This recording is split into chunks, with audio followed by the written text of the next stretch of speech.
जय श्री कृष्ण। आज हम बात करेंगे नालंदा विश्वविद्यालय के बारे में, जो कि एशिया का सबसे बड़ा विश्वविद्यालय हुआ करता था। पूरे दुनिया से यहाँ पे लोग पढ़ने के लिए आते थे। नालंदा का अर्थ है न रुकने वाले ज्ञान का प्रवाह। नालंदा विश्वविद्यालय 1600 वर्ष पहले गुप्त राज के कुमार गुप्त द्वारा स्थापित किया गया था, जिसमें रत्न सागर, रत्न रंजिका और रत्न उदय से नामित 3 विशाल पुस्तकालय थे। पुस्तकालय मतलब लाइब्रेरी।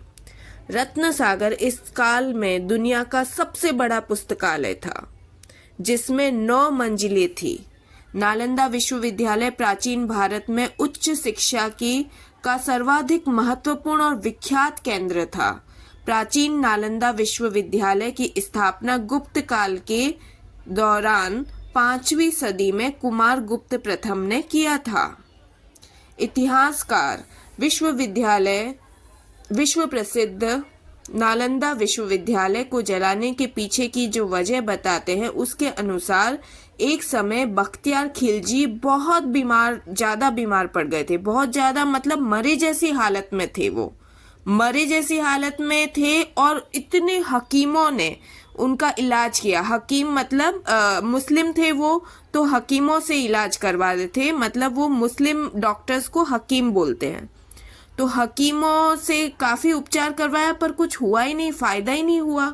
तब उसे नालंदा विश्वविद्यालय के आयुर्वेद विभाग के प्रमुख आचार्य राहुल श्रीभद्र जी से उपचार कराने की सलाह दी गई, तो भी उसने मना कर दिया। बहुत नाटक करने लगा। अरे मरे जैसी हालत है, फिर भी वो कह रहा था कि नहीं, वो हिंदू है या फिर बौद्ध होगा, तो हम लोग उससे उपचार नहीं करवाएंगे।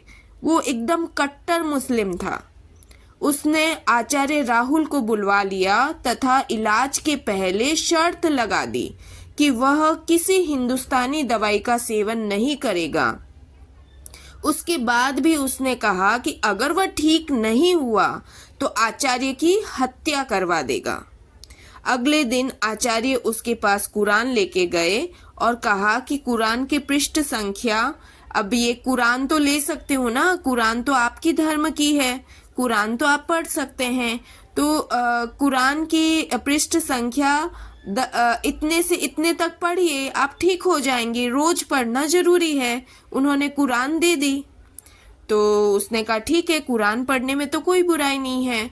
उसने पढ़ा और ठीक हो गया। उसको खुशी नहीं हुई, उसको बहुत गुस्सा आया कि उसके हकीमों ने इन भारतीय वैद्यों का ज्ञान श्रेष्ठ कैसे हो गया। हकीम इलाज ना कर पाए और भारतीय वैद्यों ने उसका इलाज कर दिया। और बौद्ध धर्म और आयुर्वेद का एहसान मानने के बदले उसने 1199 में नालंदा विश्वविद्यालय में ही आग लगवा दी। वहां इतनी पुस्तकें थी, आग लगी तो भी 3 से 6 महीने तक पुस्तकें जलती रही। क्यों? क्योंकि वहां पे पुस्तकें जो होती थी पहले कागज की नहीं होती थी, वो ताम्र पत्र पे लिखते थे। सब कुछ ताम्र पत्र पे लिखते थे। इतना सारा शोध हुआ था, इतनी सारी रिसर्च हुई थी, वो सारा कुछ उसमें था। रिसर्च किससे रिलेटेड? आयुर्वेद से रिलेटेड, चिकित्सा से रिलेटेड, योग शास्त्र से रिलेटेड, और बहुत सारे मतलब उपकरण थे, बहुत सारी चीजें थी वहां पे जानने को बुक्स में, जो जल गई है। वहां इतनी पुस्तकें थी कि आग लगी तो भी 3 से 6 महीने तक पुस्तकें जलती रही। उसने हजारों धर्माचार्य, उसने मतलब खिलजी ने अलाउद्दीन खिलजी ने हजारों धर्माचार्य, वहां बहुत सारे धर्माचार्य थे, बौद्ध भिक्षुक को मार डाला। खिलजी के ठीक होने के जो वजह बताई जाती है वह यह है कि वैद्यराज राहुल श्रीभद्र ने कुरान के कुछ पृष्ठों के कोने पर दवाई का अदृश्य लेप लगा दिया था। वह थूक के साथ साथ मात्र 10-20 पेज चाट गया और ठीक हो गया। उसने यह एहसान का बदला नालंदा को जला कर लिया। इसने हमसे एक ऐसी शैक्षिक परंपरा भी छीन ली जो हमें आधुनिक शिक्षा के कहर से बचा सकती थी।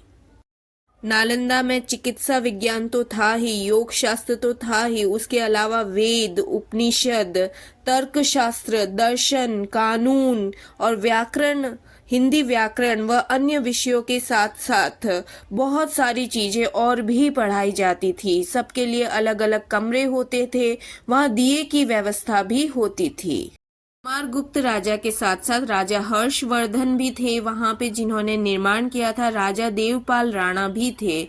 तो इस तरह से वहां हिंदी व्याकरण, ज्योतिष विज्ञान और भी योग शास्त्र, वेदों के बारे में संपूर्ण जानकारी वहां पे दी जाती थी। मतलब 10 लोगों का एग्जाम, एंट्रेंस एग्जाम जो होता था इतना डिफिकल्ट होता था, 10 में से सिर्फ 3 लोगों को सेलेक्ट किया जाता था। और वहां पे सब कुछ फ्री में मिलता था, खाना पीना रहना सोना सब कुछ फ्री में मिलता था। सोचिए आप।